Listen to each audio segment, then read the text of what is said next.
बिस्मिल्लाहिर्रहमानिर्रहीम अस्सलाम वालेकुम। ये मनाजिर देखिए जो आपकी स्क्रीन पर आ रहे हैं, ये हैं वो मनाजिर जो भारतीय फौज, उनकी नेवी और उनकी एयरफोर्स ये रात को एक्सरसाइज कर रहे हैं, मिलिट्री ड्रिल्स कर रहे हैं बिल्कुल पाकिस्तान के बॉर्डर के साथ। और ये वो रिपीट टेलीकास्ट में पाकिस्तान के खिलाफ इस्तेमाल करने जा रहे हैं जो उन्होंने पाकिस्तान पर करना है अटैक। यानी आप अंदाजा करें कि उनके जर्नैलों ने यह बात कही है कि हमने पाकिस्तान पर जो अटैक करना है, हमारी 70% तैयारी रात की है। हम रात को जाएंगे पाकिस्तान पर अटैक करने के लिए और 30% दिन की तैयारी है। पहली दफा ये मनाजर सामने आ रहे हैं जो रिसेंट इनकी एक्सरसाइज है, उनमें आप देखें कि कितने तबाहकुन मनाजर हैं कि वो कितनी लंबी पाकिस्तान के खिलाफ जंग करने के लिए जा रहे हैं। यानी वो बिल्कुल एबनॉर्मल हालत में इस वक्त हुए पड़े हैं कि उन्होंने पाकिस्तान के खिलाफ यानी ऐसी वो जंग चाहते हैं कि दुनिया यूक्रेन रशिया की जंग को भूल जाए, दुनिया ईरान इसराइल की जंग को भूल जाए। ये सारे का सारा मामला हुआ। आप ईरान इसराइल की जंग में देखें, इसराइल का ईरान के साथ मुकाबला नहीं है, लेकिन ईरान अभी एटमी ताकत नहीं है। जो ईरान ने हशर नशर किया था इसराइल का, वो भी ये सारी जिंदगी नहीं भूलेंगे। ठीक है, उस जंग में एडवांटेज रहा था इसराइल को, लेकिन स्टार्ट में 2 दिनों में रहा एडवांटेज। 18 घंटों के बाद ईरान ने जिस दिन से पलटकर वार करना शुरू किया, फिर वो जंग एंड पर ईरान की विनिंग के अंदर ही नोट करके जीते। हत्ता कि इसराइल के अंदर नेतन्याहू और इन सब ने कहा हम ये करेंगे, हम वो करेंगे। अगर नेतन्याहू को झटका ना लगता, उसने जंग को कंटिन्यू करना था। एग्जैक्टली अब आ जाए जरा पाकिस्तान और इंडिया की जानिब। हमें न्यूक्लियर ताकत, अब ये इंडिया ये काम कर रहा है, अब ईरान न्यूक्लियर ताकत नहीं था, फिर भी उसने जवाब दिया। सोचे हम क्या जवाब देंगे। यानी आप अगर आधी रात को इस तरह के मनाजिर आ रहे हैं कि आप इतनी तबाहकुन, वो बिल्कुल कह रहे हैं कि ये है वो पैटर्न, इसी को हमने रात को पाकिस्तान पर रिपीट टेलीकास्ट करके पाकिस्तान पर हमला करना है। तो आप बताएं, क्या पाकिस्तान ने जवाब नहीं देना? क्या हमने अटैक नहीं करना? यानी हम हो सकता है इससे भी ज्यादा अटैक करें। तो आप अंदाजा करें, अब जंग का जो हुजम है, उसका वॉल्यूम है और उसकी इंटेंसिटी है, आप उसका तसव्वुर कर सकते हैं कि कितनी तबाहकुन जंग होगी, कितनी बर्बादी होगी, क्या मामला होगा, क्या सूरत हाल होगी। आप उसका तसव्वुर कर सकते हैं? आप उसका तसव्वुर नहीं कर सकते कि कितना तबाहकुन मामला होने के लिए जा रहा है। सो अब तक की सूरत हाल को अगर हम देखें, हम उसका जायजा लें, तो हमें एक बात नजर आती है कि आने वाले वक्त में जो जंग होने जा रही है वो इतनी ज्यादा तबाहकुन है, इतनी ज्यादा तबाहकुन है जिसका आप और हम तसव्वुर भी नहीं कर सकते। देखिए, जंग में असल में इंडिया क्या काम करने के लिए जा रहा है, इसको आप समझें। इंडिया ने प्लान ये किया है कि हम एक ही साथ पाकिस्तान पर अटैक कर देंगे चारों साइड से। जो अभी तक की उनकी जंग की स्ट्रेटजी हमें नजर आ रही है, वो चारों साइड से जंग कौन सी है? नेवी उनकी अटैक करेगी समंदरों से, जो कराची असल में इस दफा मेन उन्होंने टारगेट रखा हुआ है। उसके बाद ग्राउंड फोर्सेस है उनकी, और उसके बाद है एयरफोर्स। अब चौथा अटैक कौन सा है? वो है साइबर हमला। और वो हमला बज़ाहिर आपको नजर आएगा कि इंडिया कर रहा है, लेकिन वो हमला बेसिकली इसराइल करेगा, लेकिन वो करेगा इंडिया से बैठकर। देखिए, साइबर हमला जो होता है आज के दौर के अंदर, वो आप कहीं से भी बैठकर करें। आप पहली तो बात है, उसको ट्रेस ही नहीं किया जा सकता। आप ज्यादा से ज्यादा क्या कर सकते हैं? इल्जाम लगा सकते हैं। अब सोचें अगर कि आपने एक साइबर हमला किया और इंडिया और पाकिस्तान की जंग के दौरान किया, तो कौन सोचेगा कि ये इसराइल ने किया? सब यही कहेंगे इंडिया ने किया, और इंडिया उसको क्लेम भी करेगा कि हमने किया है। लेकिन उसको ऑपरेट करने वाले इजरायली होंगे, चाहे वो तेल अवीव से करें, चाहे वो दिल्ली से बैठकर करें, या वो कहीं से भी बैठकर करें, लेकिन वो हमला होगा और ज़रूर होगा। तो अब तक की सूरत हाल में आप ये सोचें, अब इस बात का अंदाज़ा करें कि ऑपरेशन सिंदूर जो इन्होंने कहा हमने किया, या इंडिया पाकिस्तान की जो जंग हुई, उसके बाद से आप एक चीज़ का अंदाज़ा करेंगे कि इंडिया ने कंटिन्यूसली कई महीनों से एक्सरसाइज करना शुरू किया। ये अब जो आपको एक्सरसाइज नजर आ रही है, जो रात को स्पेशली, ये पीक पर है उनकी एक्सरसाइज।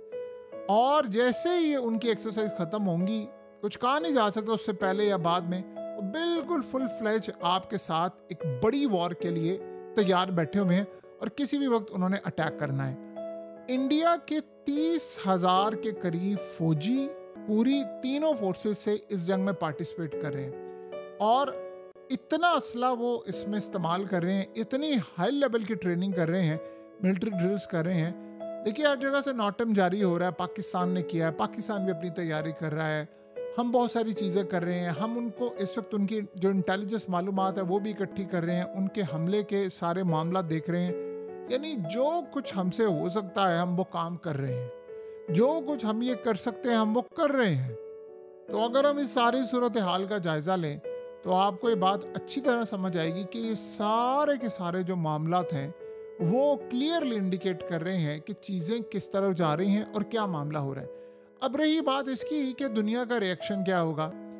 देखिए अमेरिका ने इंडिया को असला रिज्यूम करना शुरू कर दिया। जो उनके पहले कॉन्ट्रैक्ट्स थे अब उनकी जो बाकी खेप है वो कर रहे हैं। 10 साल उनका मुआहदा भी हो गया है। तो अमेरिका याद रखिएगा अचानक से जो उसने पलटा खाया है वो अच्छी एक डील जो इंडिया ऑफर कर रहा है उसकी वजह से। देखिए इसको आप अच्छी तरह समझ लें कि इस जंग में अमेरिका किस तरह इंडिया को हर तरह से मालूमात दे रहा है। आप ये देखिए चाइना के खिलाफ इन्होंने टैरिफ जंग शुरू की, वो बैकफायर कर गई। इंडिया के खिलाफ जंग शुरू की, वो भी बैकफायर कर गई। तो अब ये सारी चीज़ें बैकफायर कर गई, उसको अब ये रिवर्ट करें, इसीलिए मुआहदा हो रहा है, इसीलिए चीज़ें हो रही हैं। सो अब जो होने के लिए जा रहा है उसमें इंडिया को भरपूर अमेरिका की हिमायत हासिल होगी। देखिए आज भी अमेरिका के सिस्टम के अंदर, उनकी इस्टेब्लिशमेंट में, उनकी फ़ौज में, CIA में इंडिया के साथ शराकतदारी है। वो नेचुरल अलायंस है इंडिया के। आप बताइए क्या इसराइल कभी ज़िंदगी में अमेरिका को छोड़ सकता है? सवाल ही पैदा नहीं होता। तो अमेरिका, इसराइल और इंडिया ये नेचुरल अलायंस बनता है। इंडिया और चाइना का नेचुरल अलायंस नहीं बनता, वक्ती तौर पर कंप्रोमाइज वो भी करके बैठे हैं। सो अब हमारा नेचुरल अलायंस बनता है हमेशा से चाइना के साथ। ये जो जंग है, इस जंग का जो वॉल्यूम है, हुजम है, इसकी जो तबाही है, जिस स्केल पर होनी है, इंडिया ने उसको कैलकुलेट करके रखा हुआ है। आपको पता है इंडिया इस वक्त क्या कर रहा है? जो सबसे अहम बात है समझने वाली, इंडिया में अगर आप देखें तो सोशल मीडिया पर उन्होंने अचानक से एक कैंपेन शुरू किया और यहाँ से आपको पता चलता है मामला क्या जा रहा है। वो कैंपेन क्या है? उस कैंपेन में वो डिस्कस कर रहे हैं कि इंडिया और पाकिस्तान की जब जंग होगी तो आपको कुछ ऐसी खबरें सुनने को मिलेंगी कि पाकिस्तान ने इंडिया के फौजी अड्डों को उड़ा दिया, खड़े खड़े जहाज़ों को उड़ा दिया और इंडिया के ऑयल रिफाइनरीज को भी उड़ा दिया, इंडिया के अंदर बहुत सारी चीज़ों को उड़ा दिया। तो आप लोगों ने वो खबरें किसी सूरत आगे नहीं फैलानी, हर एक खबर मैटर करती है। अब ये कौन कह रहा है? ये इंडिया कह रहा है। उनको पता है कि पाकिस्तान ने हमें रिटेलिएट करना है और हमारी बेसिस जाएंगी, तबाह होंगी।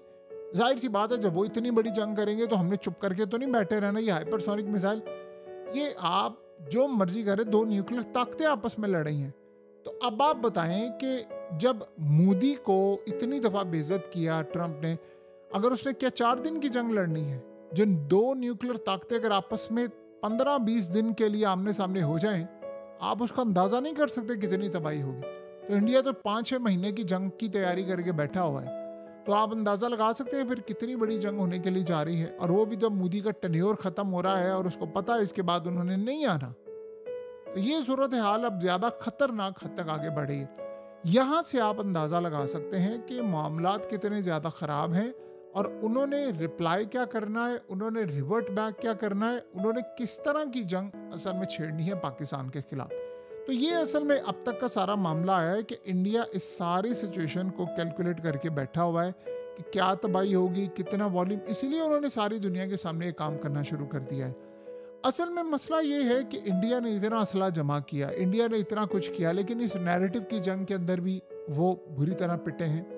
दूसरी बात ये है कि जहाज़ों का जहाँ तक मामला, उसके बाद इंडिया की काफ़ी बेइज्जती हुई है। तो इंडिया को ये लग रहा है कि इंटरनेशनल सतह पर, ऊपर से फिर आपको पता है दुनिया भर में बेइज्जती, राहुल गांधी ने बेइज्जती कि भाई तूने जंग बंद क्यों की। ये कहते हैं जी ट्रंप के कहने पर बंद नहीं की, वो 45 दफ़ा दोहरा चुका है, हाँ मेरे कहने पर बंद की। वो अलग बात है कि अब मुआहदा होने के बाद हो सकता है वो दोबारा ना कहे या हो सकता है कम कहे। लेकिन अगर हम सारी सूरत हाल को देखेंगे तो हमें फिर ये बात समझ आ जाएगी कि इंडिया एक बड़ी लंबी जंग, जिसका उन्होंने ख्वाब देखा था कि हमने लड़नी है, और ये बात आप ज़हन में रख लें।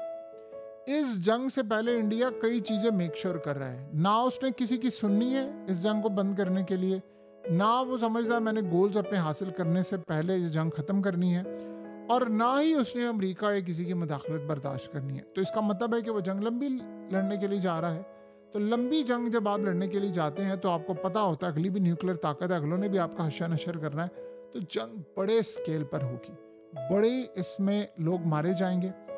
और ये जंग उन मेन एरियाज में लड़ी जाएगी जो शहर हैं, यानी हो सकता है मुंबई में, हो सकता है लाहौर में, कराची में, दिल्ली में, और अंदर तक जाकर ये जंगें लड़ी जाएंगी, क्योंकि इसका वॉल्यूम बहुत बड़ा होगा।